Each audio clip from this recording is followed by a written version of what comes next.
ನಮ್ಮ GSDPಗೂ ಮತ್ತು ನಮ್ಮ ಬಡ್ಜೆಟ್ಗೂ ಏನು ರಿಲೇಷನ್ ಇದೆ ಅಂತ, ಎಷ್ಟು ಪರ್ಸೆಂಟೇಜ್ ಇದೆ ಅಂತ ನಾವು ಪರ್ಸೆಂಟೇಜ್ ನೋಡಿದಾಗ ನಮ್ಗೆ ಗೊತ್ತಾಗಿದ್ದು, ಈಗ ನಮ್ಮ ಕರ್ನಾಟಕ ರಾಜ್ಯದ ಬಡ್ಜೆಟ್ 13.35% ಮಾತ್ರ.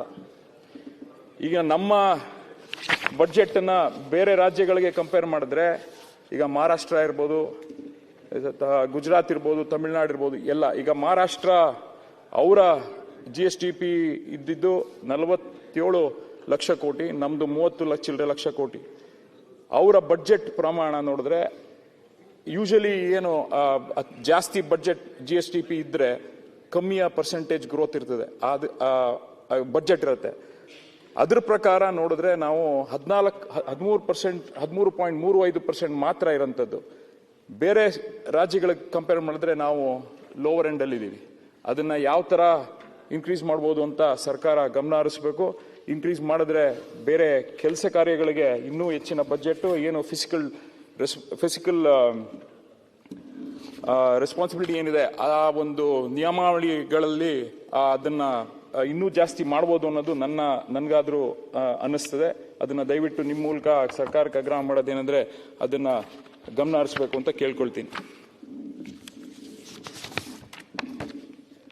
ಆಮೇಲೆ ರೈತರಿಗೆ ಬೆಂಬಲ ಬೆಲೆ ಒದಗಿಸಲು 10,000 ಕೋಟಿಗಳ ಆವರ್ತ ನಿಧಿಯನ್ನು ಸರ್ಕಾರ ಒದಗಿಸಬೇಕು. ಅದನ್ನ ಬಡ್ಜೆಟ್ ಅಲ್ಲಿ ಅನೌನ್ಸ್ ಮಾಡಿಲ್ಲ. ಮಾರ್ಕೆಟ್ ಇಂಟರ್ವೆನ್ಷನ್ ಫಂಡ್ ಇದು ಅತಿ ಅವಶ್ಯಕ. ಯಾಕೆಂದ್ರೆ ಮಾರ್ಕೆಟ್ ಅಲ್ಲಿ ಎಲ್ಲ ಬೆಳೆಗಳಿಗೆ ವೇರಿಯೇಷನ್ ಆಯ್ತಾ ಇರೋದ್ರಿಂದ ಅದನ್ನ ಮಾರ್ಕೆಟ್ ಇಂಟರ್ವೆನ್ಷನ್ ಫಂಡ್ ಇಂದ ಅದನ್ನ ತುಂಬಬೇಕು ಅಂತ ಸರ್ಕಾರಕ್ಕೆ ಆಗ್ರಹ ಮಾಡ್ತೀನಿ.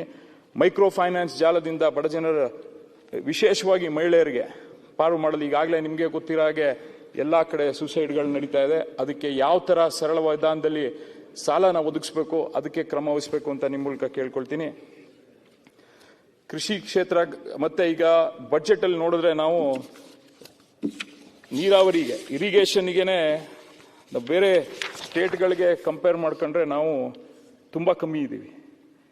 ಈಗ 3.4% ಬಡ್ಜೆಟ್ ಮಾತ್ರ ನಾವು ಇರಿಗೇಷನ್ ಕೊಟ್ಟಿದ್ದೀವಿ. ಇದರಿಂದ ನಮ್ಮ ರೈತರಿಗೆ ತುಂಬಾ ಸಮಸ್ಯೆ ಆಯ್ತದೆ. ಅದನ್ನ ಸರ್ಕಾರ ಗಮನ ಹರಿಸಿ ಯಾವ ತರ ಅವರು ಜಾಸ್ತಿ ಮಾಡ್ಬೇಕು ಅನ್ನೋದನ್ನು ನೋಡ್ಬೇಕಾಗತ್ತೆ. ಮತ್ತೆ ಏನು ಹಾಗೆ ಕಾರ್ಮಿಕರ ಬದುಕಿಗೆ ಕಂಟಕವಾಗಿರುವ 4 ಕೋಡ್ ಇದನ್ನ ತಿರಸ್ಕಾರ ಮಾಡಬೇಕು.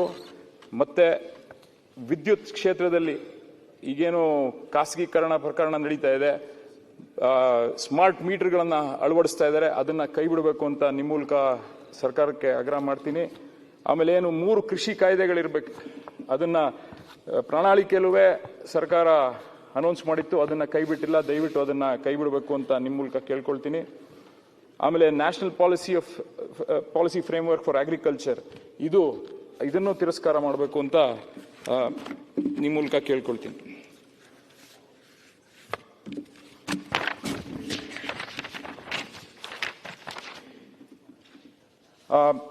ಈಗ ಲೇಬರ್ ಡಿಪಾರ್ಟ್ಮೆಂಟ್ ಅಲ್ಲಿ ಅಸಂಘಟಿತ ವಲಯದ ಸಾಮಾಜಿಕ ಭದ್ರತಾ ಮಂಡಳಿಗೆ 1,200 ಕೋಟಿಗಳನ್ನು ಅನುದಾನ ಕೊಡಬೇಕು ಅಂತ ನಿಮ್ಮ ಮೂಲಕ ಅದನ್ನ ಕೇಳ್ಕೊಳ್ತೀನಿ. ಸ್ಕೀಮ್ ನೌಕರರಿಗೆ ಕನಿಷ್ಠ ಅವರ ಸಂಬಳನ ದ್ವಿಗುಣ ಮಾಡಬೇಕು.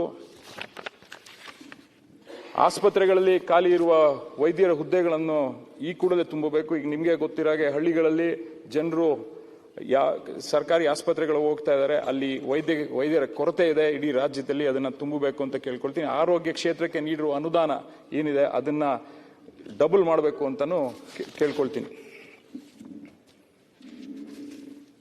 ಮತ್ತೆ ರಾಗಿ ಮತ್ತು ಭತ್ತ ಖರೀದಿ ಕೇಂದ್ರಗಳು ಇದು ಇಡೀ ವರ್ಷ ತೆಗೆದಿಡಕ್ಕೆ ಏನ್ ಮಾಡಬೇಕು ಅದಕ್ಕೆ ಕ್ರಮ ವಹಿಸಬೇಕು ಸರ್ಕಾರ.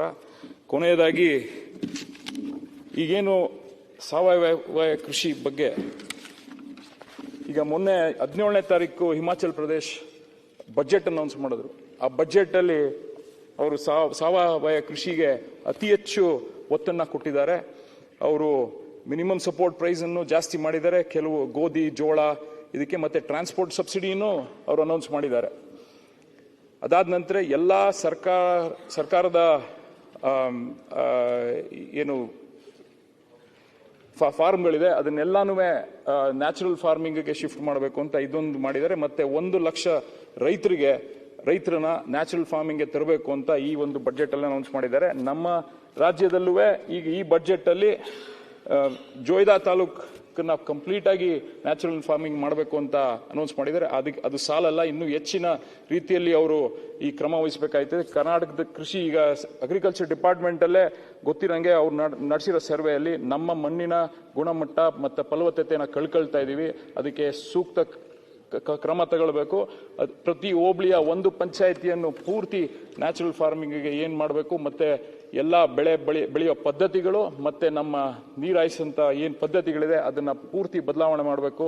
ಅದಕ್ಕೆ ಬೇಕಾದಂತ ಅನುದಾನಗಳನ್ನ ಸರ್ಕಾರ ಮೀಸಲಾಗಿಡಬೇಕು ಈ ಬಜೆಟ್ ಅಲ್ಲಿ ಅಂತ, ಈ ಪೂರಕ ಬಜೆಟ್ ಅಲ್ಲಿ ಏನ್ ಮಾಡ್ತಾರೆ ಅದನ್ನ ಅನೌನ್ಸ್ ಮಾಡಬೇಕು ಅಂತ ನಿಮ್ಮ ಮೂಲಕ ಕೇಳ್ಕೊಳ್ತೀನಿ. ಕೊನೆಯದಾಗಿ ಪ್ರೊಫೆಸರ್ ನಂಜುಂಡಸ್ವಾಮಿ ಸಂಶೋಧನಾ ಪೀಠವನ್ನು ಮೈಸೂರು ವಿಶ್ವವಿದ್ಯಾಲಯದಲ್ಲಿ ಮಾಡಬೇಕು ಅಂತ ಅನೌನ್ಸ್ ಮಾಡಿದ್ದಾರೆ ಬಜೆಟ್ ಅಲ್ಲಿ. ಕರ್ನಾಟಕ ರಾಜ್ಯ ರೈತ ಸಂಘದ ಪರವಾಗಿ ಮಾನ್ಯ ಸಿದ್ದರಾಮಯ್ಯ ಅವರಿಗೆ ಧನ್ಯವಾದಗಳನ್ನು ಹೇಳಿ ನನಗೆ ಮಾತಾಡಲು ಅವಕಾಶ ಮಾಡಿಕೊಟ್ಟೆ ನಿಮಗೆ ಧನ್ಯವಾದಗಳು. ನಾನು ಮಾತು ಮುಗಿಸ್ತೀನಿ. ನಮಸ್ಕಾರ.